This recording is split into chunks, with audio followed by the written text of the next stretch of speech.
So welcome back to I'll Pack in My Bags. I'm Erin, and I'm here with Carleigh and Katie, and we're talking about traveling with severe food allergies. So part one was sort of an introduction to food allergies, and in part two we're going to get into how allergies impact the experience of travel. So obviously having a severe food allergy presents major challenges while traveling. A lot of allergy safety is based on routine, and it's also based on food labeling laws. So when you travel to a foreign country, all of this is disrupted. You're taken out of your eating routine, and you're not sure about whether the labeling laws are the same as they are in your home country. Labeling laws in Canada, America, and the UK tend to be really good. Other parts of the world, not so much. And that brings us into the discussion about cross-contamination, because that's what the food labeling laws are responding to. Do you want to explain what cross-contamination is? Cross-contamination is terrifying to people with allergies because basically in any facility that also produces nut products at any point could have come in contact with other products that don't, and so you're always kind of taking a risk there, because if anything happens, especially at restaurants too, if they've been cooking in peanut oil, or if they have peanuts in one dish and then not properly washing something or having it on a plate and replating it somewhere else, it can happen at any time in any sort of facility. So it's quite scary because you can't really control that, and it's kind of everywhere. Yeah, exactly. And so when you travel somewhere foreign, the fear of this is exponential. So I know that these factors make allergy sufferers nervous to travel. I've experienced this myself, and I've also met other travelers like yourself who've explained this. Because even the flight is scary to go somewhere.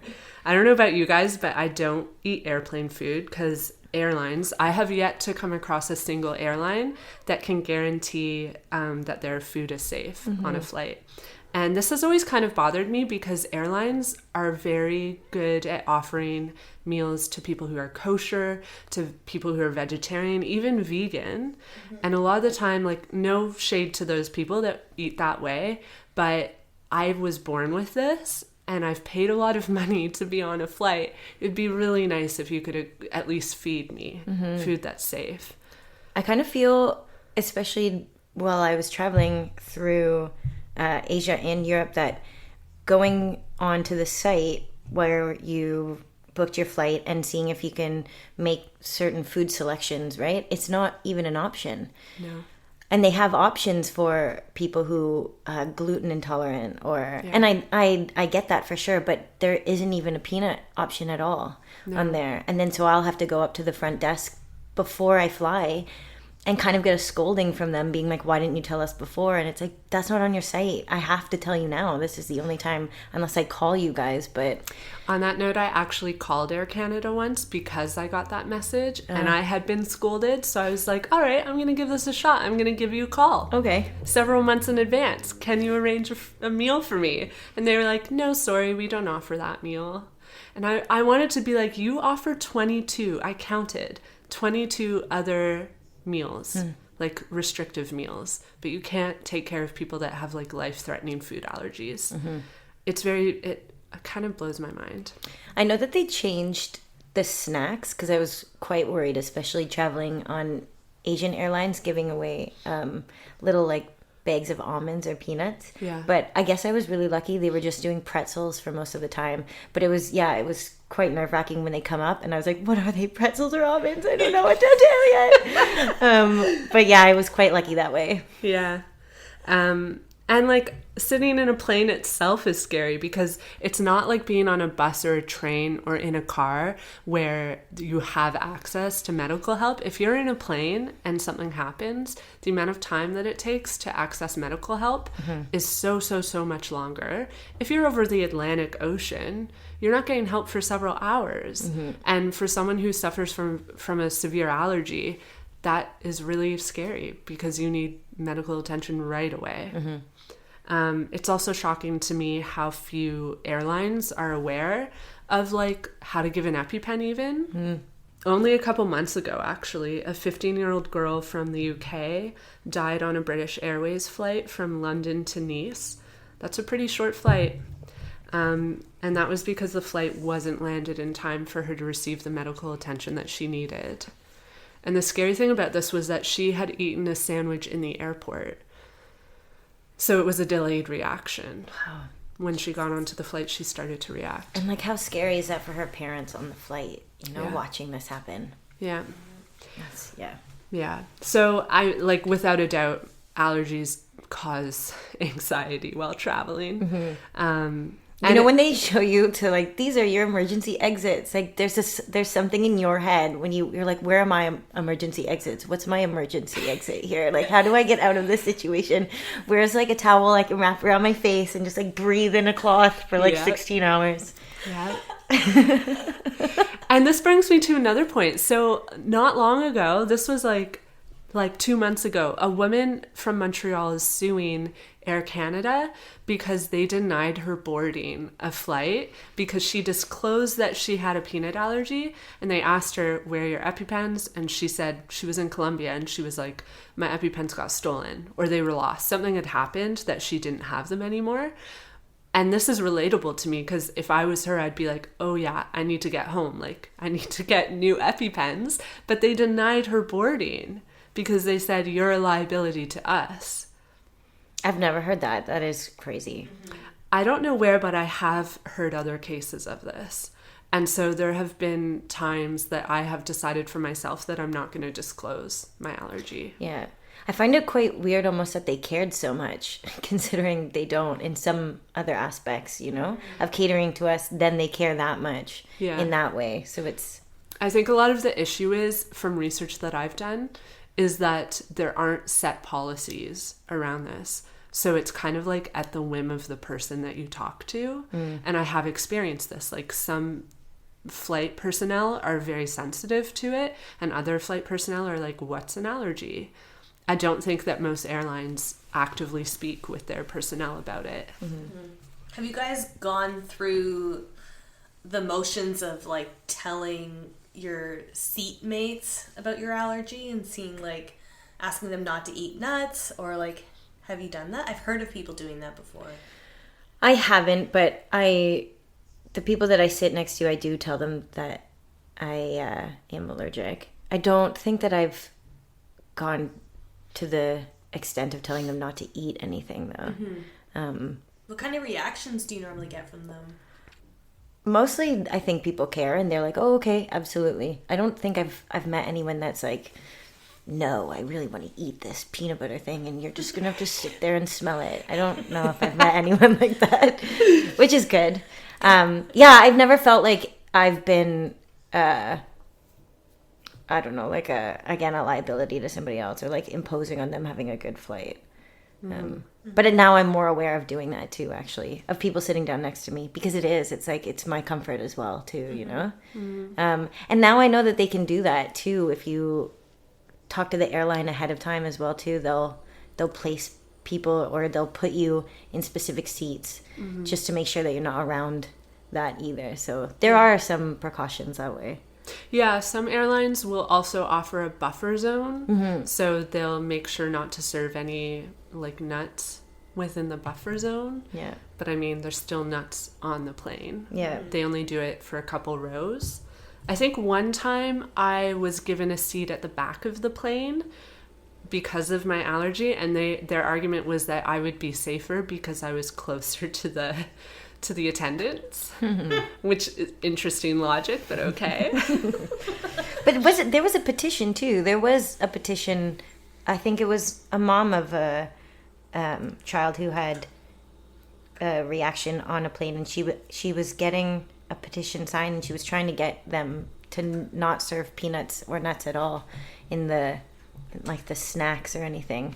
I don't know how well that's doing, but like... Yeah, I noticed there doesn't seem to be like... It seems to change from airline to airline, because like I noticed in Asia, they do serve peanuts on flights. Whereas within North America, I don't find it that often. Really? at least not in Canada, maybe in America. I should start taking more note of it because it seems to change always. I find it's so funny. I've traveled to like Europe and Asia and then to New Zealand very recently, but I find going to America scary.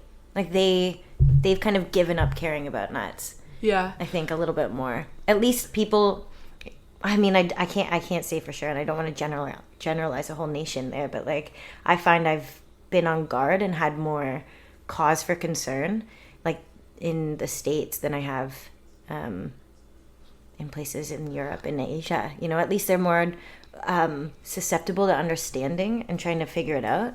But America, I think I just see peanuts so much more. I've noticed that too, especially in the southern states. I remember having a pretty close call in New Orleans. They had served me my meal and I was about to eat it, and just something in my head was like, ask. And so I turned to the server and I was like, excuse me, what kind of oil do you fry with? Peanut oil. Mm-hmm. It was so close.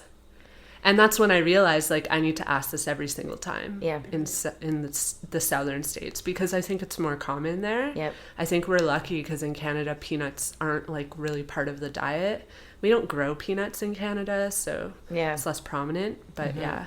So I just wanted to give, like, a little disclaimer while we're talking about flights. And that is that most of the flights that I take are by choice. So obviously there's inherent privilege in that I can afford to fly.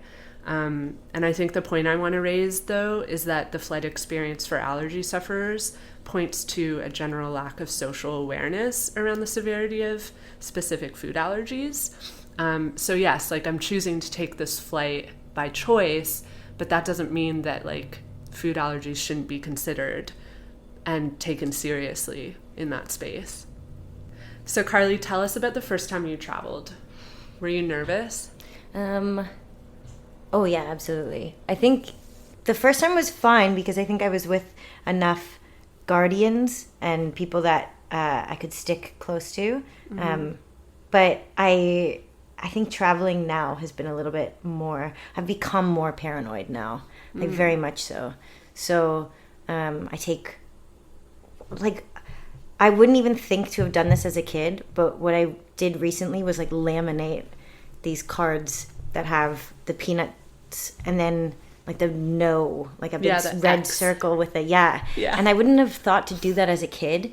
But I think now just adding those little tidbits of things to get me through, I wouldn't have thought to do that before. And now I really feel like that's a necessity. So I wasn't really nervous before, but like definitely now I don't take any risks. Like I really can't. Yeah. And I think it becomes like exponentially scarier the further you wander. Like my fear around traveling with my allergy became worse when I started traveling to countries where it was going to be harder to communicate, where I know that the food labeling laws aren't the same, countries where I know that like peanuts are prominently used. So like, of course, Asia was very scary. Whereas when I was traveling like in Europe and in America, you can communicate and like you know that there's certain laws in place, and so I never felt the same kind of fear traveling there. I also find places like you said too, we kind of wander off the beaten path and don't really stay in the epicenter of a lot of cities. You want to explore the country for what it is. So a lot of the times they've got just street food too, right? So it's really hard to gauge what's safe and what's not, especially on, you know, the dirt roads or places that you want to wander off to. So again, you've got to be diligent with what you pack and how you think.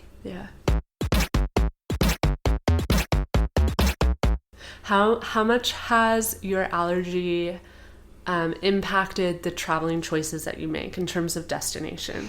Would there ever be a destination that you're like, no, I don't want to travel there, it's going to be too stressful? Yeah, absolutely. I think what's happened too is it's pushed me to be less fearful of it. I'm always scared traveling. There's not one place that I'm not nervous about going. But it's pushed me to go for it and be like, you can do this if you want.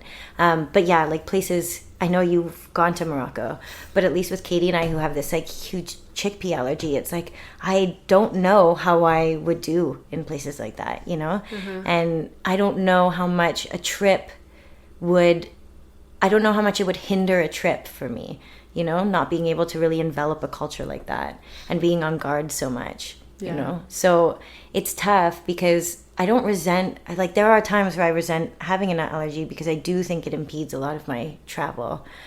But I mean, like, we're all trying to go outside the bounds and really envelop it and seeing how much people are receptive to it. So, so far so good, I'm really quite surprised, and it's brought me to tears sometimes how compassionate people are towards me. So, but yeah, there are definitely places that I know I can't go just yet, or I would have to build a stronger backbone or get a bunch of things prepped for.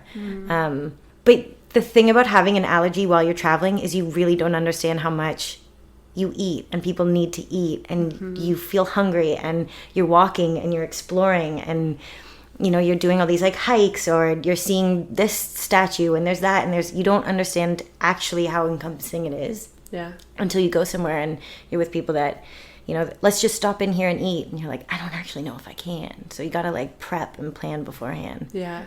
And I think that's something that a lot of people don't realize, like how much it impacts literally like every minute of your day. Yeah. Because I remember, especially in Asia, walking down the street sometimes and just thinking, how long would it take me to get to a hospital from here? Yeah. Thinking that all the time. Or if we were like going to go on a hike, thinking, I'm going to be far from a hospital. I need to make sure I have food with me that I feel safe eating. It's like a lot of prepping and planning and like managing your anxiety that like people don't see and people don't understand. I remember like every meal, especially when I first arrived in Asia, thank goodness, like my two friends, Senna and Joy, were with me. They eased my anxiety so much because they were there, and I was like, if something goes wrong, they're here, they're going to help me. But they'll speak to this. Like every mealtime for me was scary. Yeah. I felt so scared to take a bite of food. Yeah. And meanwhile, they're sitting there like enjoying their food. And it's not that I resent other people for being able to access that experience of food in a foreign country. But I think as like someone with severe food allergies, that's just part of the travel experience that you don't get to have.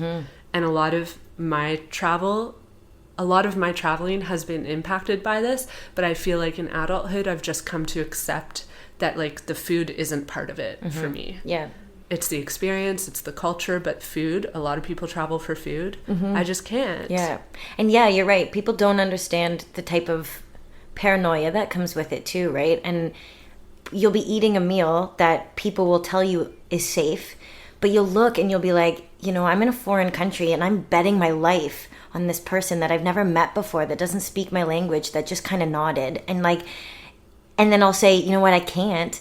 And then people will be like, but they said. It's like, you know what, I can't put all my faith and trust in this right now. Yeah. And it becomes quite aversive. Like eating food becomes like a hurdle, and then you'll come home and you'll make a meal for yourself that you will make, and you'll sit down and you'll question it for a second, and it'll happen, and you're like, I just questioned something that I just took a bite of a meal that I made, and now I'm seeing if I'm okay, and it's like people don't understand that it is like a whole level of intensity for you, that you need to calm yourself down. Like you need to be able to talk to yourself more than I've ever been able to know myself. I've been blessed with this allergy to be like, know your body and what it's going through. Yeah. Because you have to. I'm curious, and people have asked me this, because some people, when I tell them, especially when I go into detail about what it's like to travel, especially like Asia, of course, with nut allergies is a tough one. People are always like, why did you go? Like, why wouldn't you just go somewhere where it's going to be safer? Why would you put yourself through that? And I actually don't think I have an answer for it. Do you? I just wanted to go. Yeah. And I think in my head, I'm always, and it's also, I guess it's because it's so part of your life already that you're like, I've been putting up with this my whole life. I've survived so far. I'll figure it out. Yeah. And I always have figured it out. Yeah. I also don't believe that it has to stop you from really traveling to places, you know? I mean, I did mention Morocco, but like, if people go and say like, how did you go to Myanmar? Like, how did you go to Asia? It's like, I can't grasp the concept of that being what stops me from seeing the world, you know? I can't let that be it. There's got to be more to traveling and other substitutes that I could do in order to see the world. I can't stop because of this, you know? Yeah. I think it'd be interesting to tell everyone how we know each other now, because it's a fun story. I have written on my own site, and I've actually written for other travel companies about traveling with food allergies. And I had written specifically about, I think the article you read was about traveling in Asia or just traveling in general. No, I think it was Asia. Yeah. So I'd written this article about like how to do it. And you found it. Yeah. I was about to fly from Vienna to Myanmar, and for some reason, you know, I just got nervous about flying over there, and I looked up Myanmar and peanut allergies and stuff, and it just was horrendous. So I was like in my hotel looking up all these terrible TripAdvisors and freaking me out, and I was getting so anxious and nervous, like almost not wanting to board the plane, because it was just like, don't go if you have a peanut allergy, you will die, this is terrible, what are you thinking? Like, no, don't. And then you were one of 2 articles that I found out of everything that shed some positive light and being like, you can do this, there's no way that you can't do this. Just know your facts and know what you're doing, and A, B, C, and D, get your ducks in order. And these are the places that I felt like you were talking about, the places that you felt safer in, which coincided with me, which was great. You were like, Bagan was, and I was like, oh, okay, great, I'm going there. So yeah, I messaged you. I found you on Instagram, and I messaged you in my freak out, in my like crazy haze of paranoia, and I was like, hi, I'm just this traveler, and I have a peanut allergy, and I read your site. And you were, like you said about your friends, you calmed me down so much, and we had this interaction where I just felt so safe and comfortable with you. And you helped me out a lot before the trip, because you told me to take non-perishables, and I did, and that's what saved me too. So it was nice. I'm like so very grateful for you. It made me so happy to receive your message, because you know, like, you write and I can see like analytics, but it's nice when someone actually reaches out and is like, your article helped me. Like, it makes me feel really good to know that like I have the power to encourage other people to like think, oh, I can actually do this. Yeah. But I wanted to segue into us talking about how we actually did Myanmar, because when I was preparing to go to Myanmar, people thought I was like batshit crazy. Yeah. Because I literally went to a grocery store in Thailand and I bought like all these perishables, like canned corn, a box of cereal. I prepared to feed myself through canned food for the entire time that I was in Myanmar. Yeah. And like Lucas and I, we were gonna board the plane, and he was like, your pack is so heavy because of all this stuff, and we were trying to like distribute the weight evenly, because we were like, we have to get all of this food into Myanmar, like Erin's life depends on it. And there were days that I ate, like, I would go in, I think I told you to do this too, I would go into the restaurants and be like, just give me rice. Yeah. And they would just give me a thing of rice, and I would go to a street market, buy vegetables, throw them in the rice, washed, and just eat that. Yeah. You just find ways to deal. But like, it was also really difficult, because I remember feeling hungry a lot of the time in Myanmar, but being literally too afraid to take a chance on eating something. And you stock up once you know you can, or if I saw fruit on the street or something that I could eat, you don't just like grab it to eat it just then. You're like, I will take 10 of these, thank you. Yeah. And you're like, I don't know how many bananas I ate on this trip, but like so many bananas for some reason. I don't eat any now, but like survived on bananas. It was like a running joke that I always had a bag when I was traveling in Asia that was my food bag, and it would just be filled with snacks at all times because I'd be like, I don't know when my next meal is gonna be. Yeah. I need to have stock of food. Yeah, I mean, I think I pretty much followed what you told me to do too. So, because I didn't want to take any risks, and I knew that you went through it, so it was like, I don't actually want to go further than that, to be honest. Mm-hmm. So it was nice, like what you said. I did exactly that, and I had an amazing time. Like, besides the food stuff, and that's the thing that's like, oh man, you smell the street food, and it just smells so good, you know, and you're like, tell me how it tastes to people. You're like, how is it? But it was fine. Like, I found people so accommodating there. It was really nice. But yeah, it was not a place that I could go and experience the food there at all. Mm-hmm. But yeah, like a lot of rice crackers. And my friend Sade actually too has been my travel buddy, and she's just been my confidant and my nurse and everything. So she was still in Toronto, and I was going to meet her at the airport in Myanmar, and I was like, can you get me protein bars? Oh God. So like before she boarded her plane to Toronto, she like ran and got me like a whole stack of protein bars and hiking bars and stuff. So yeah, I have to thank her for that too, because she was there.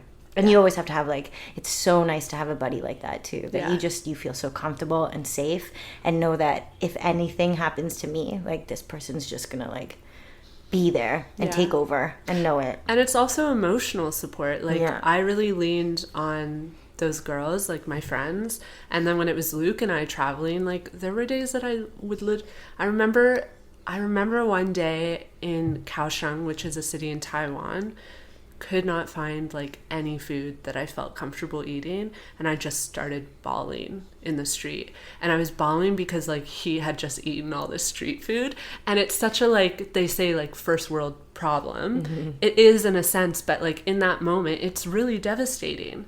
And I was starving, like I was hungry, and there were so many places that I could eat, but I was too afraid to eat there. Yeah. And in moments like that you kind of wonder, like, why am I putting myself through this? Mm-hmm. It's tricky. It's so tricky because you want to, I genuinely want to trust people, but they don't understand my perspective of it either, right? And they wouldn't be able to get it. And I'm not saying that, you know, anyone's bad or anything, but it's one of those things where you're like, man, I really, really want to trust you with my life, but like I can't. Mm-hmm. I can't at all. It's my life, you know?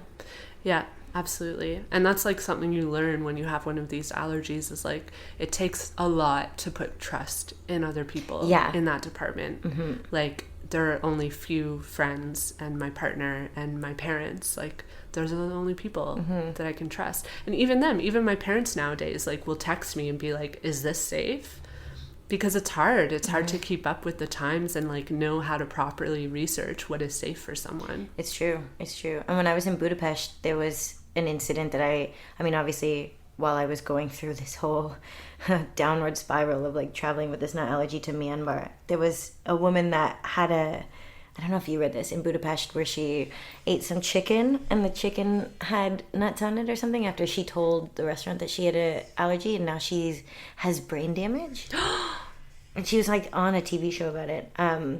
But yeah, so I was in Budapest and I was talking to this guy at the restaurant, and it was a completely different restaurant. But when I mentioned it to him, he goes, "It wasn't this restaurant." And I was like, "Oh, okay. All right, sounds good." And he was like, I'll make sure. But it takes, like we were talking about before in part one, like it takes an experience of someone experiencing it or seeing it or having it in the news somehow for them to understand the gravity of it, especially in other countries too, right? Once it blows up in the news that something happened to somebody in a restaurant there, a tourist or a foreign person had an allergy, then they start taking it seriously. I just don't want to be that person, you know? You don't want to be the case study. No. Yeah.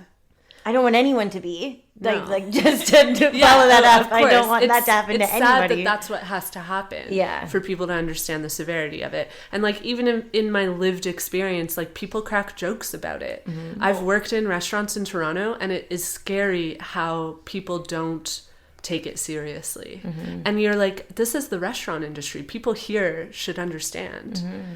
I'm so very grateful when people take the precaution of making sure that I'm safe when I go and eat at their establishment.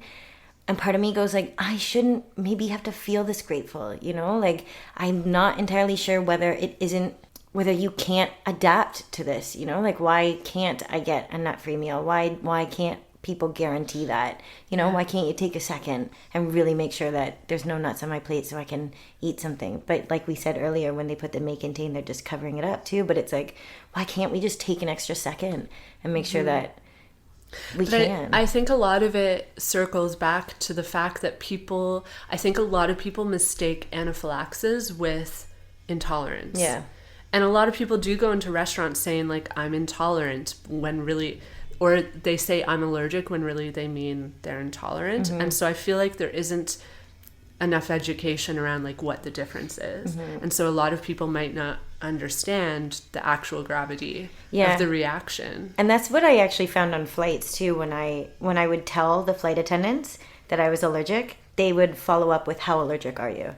And then I would say I'm anaphylactic. And then they'd be like, oh, okay. All right. And that's good. Like, I would encourage people to ask that. If someone tells you they have an allergy, mm-hmm. ask them to explain how severe it is, because it's different for most people. Mm-hmm. On that note, what have you found helps? Like, the people around you while traveling, but also at home? Like, what can people do to help ease the anxiety and just, like, be supportive? I think it's more like the kind of like antecedent, like before, if I'm going to a friend's house or something, right? And we're in like a thread of what we're all bringing. If someone says before I even say it that like, oh, Carleigh's got a nut allergy, so we want whatever. Yeah. It's like the kind of like beforehand really makes me feel amazing. So, mm-hmm. Knowing that people know ahead of time, like my friends are taking those measures too, right? And they say it to me before I say it to them is something that's really beautiful. But in terms of support, I mean, people either get it or they don't too, right? I think there's like, I used to really shy away from being so paranoid, especially in restaurants, and a lot of my friends would be kind of like bewildered, like, why don't you take this more seriously?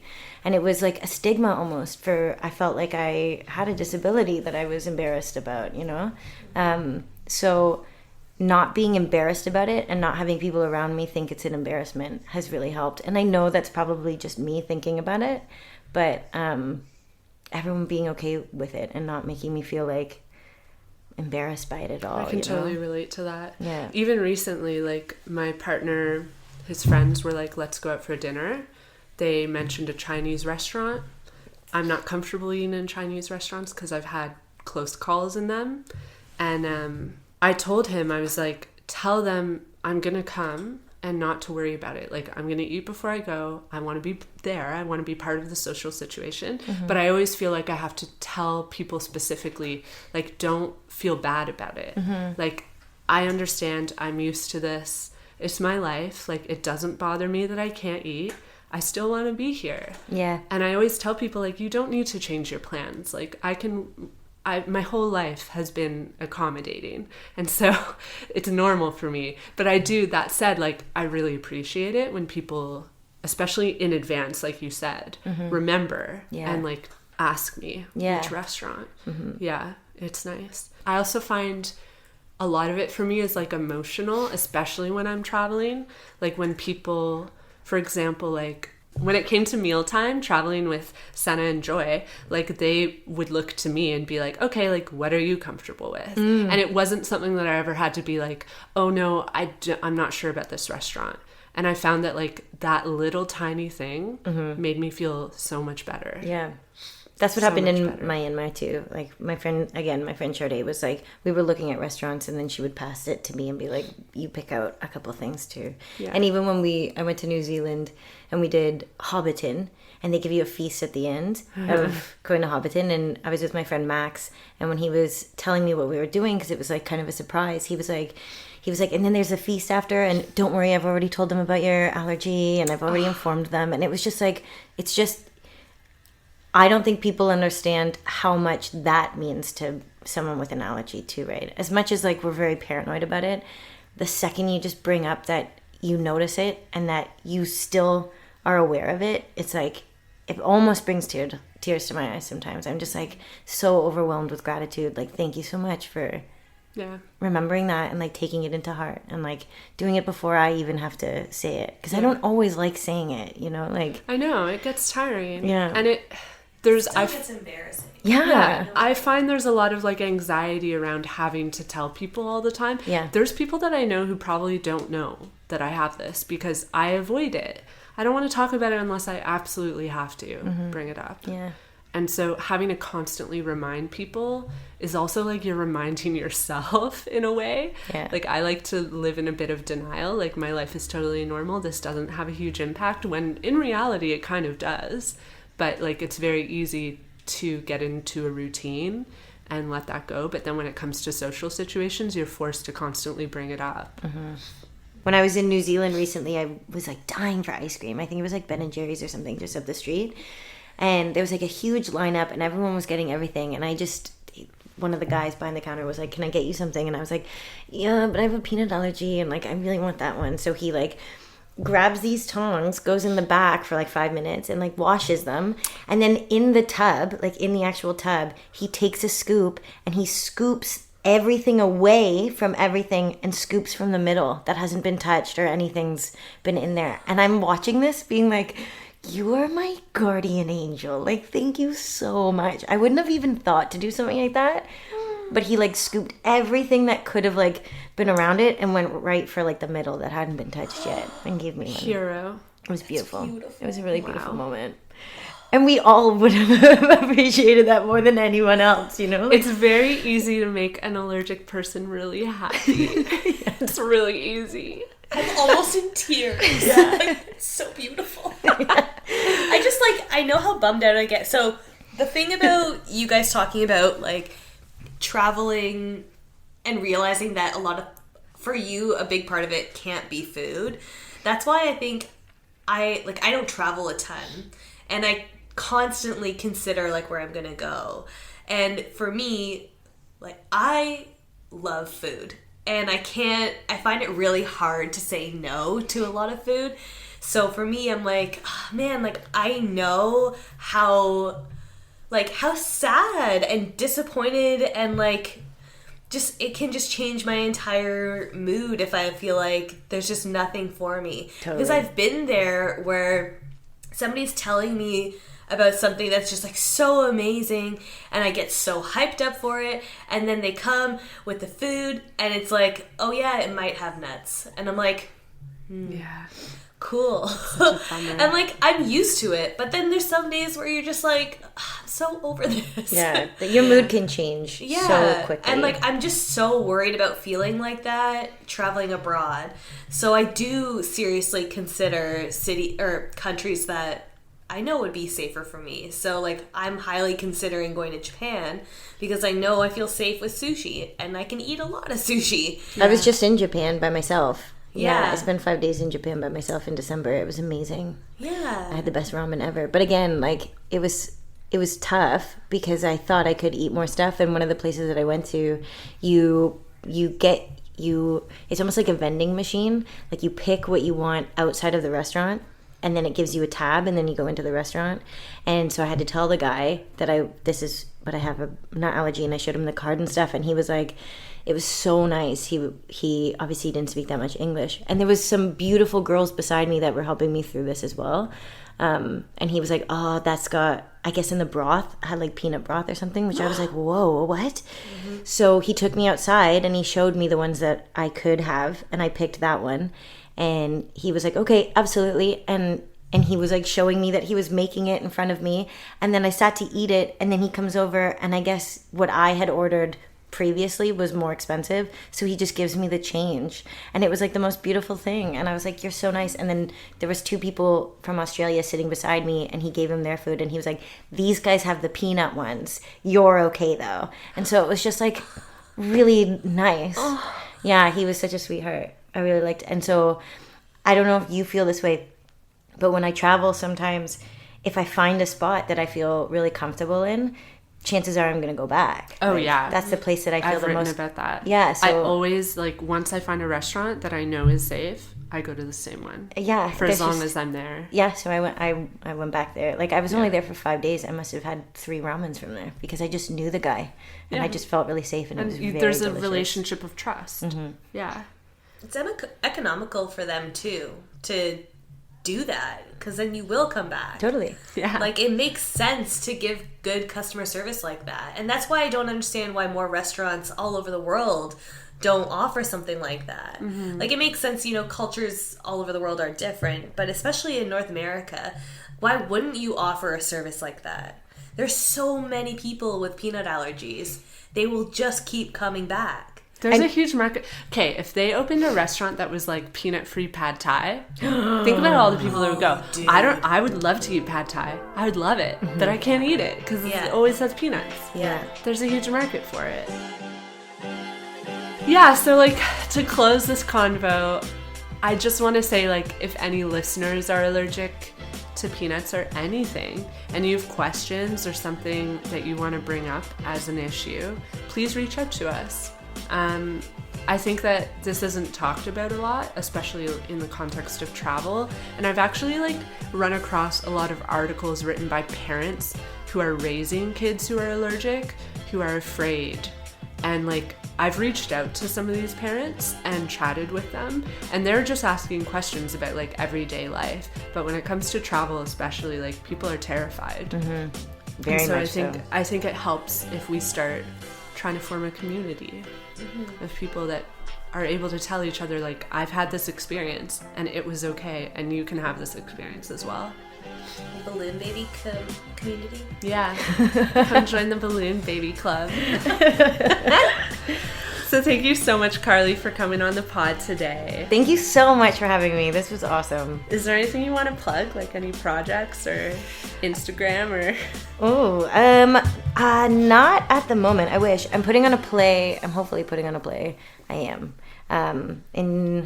At the Assembly Theater at the end of April or maybe in May. Sweet. So that'll be really fun, and that's a passion project. But season 2 of Titans is filming right now, but watch the first season because it's really fun and a lot of hard work went into it, and a lot of, like anything making a superhero movie, there was explosions that were meant to happen and explosions that weren't. So and Carleigh's in it. You can see the back of Carleigh. You won't know it's me, but it is. So thank you, Katie. You weren't only our producer on this episode, you were literally in the episode, which is great. But thanks for making us sound so profesh. And thank you, Music Array, for the cool little music bits that you're hearing here and there. If you'd like to get in touch with us, you can find us on Instagram. You can find us on Twitter, but we are not saying very much at the moment. You might have heard that Twitter thinks we are 3 months old, so apparently we're not old enough to be using the internet yet. But we're working on this issue, so feel free to follow us at least. Our website is alpacamybags.ca. Please reach out to us. We're super responsive. We love chatting with you guys. So if you like what you're hearing, please let us know by reviewing the podcast, and remember to subscribe while you're at it. Every subscription tells us that you love what you're hearing, and it helps us to boost our show on the podcast charts, so that's really helpful for us. Please don't be shy. I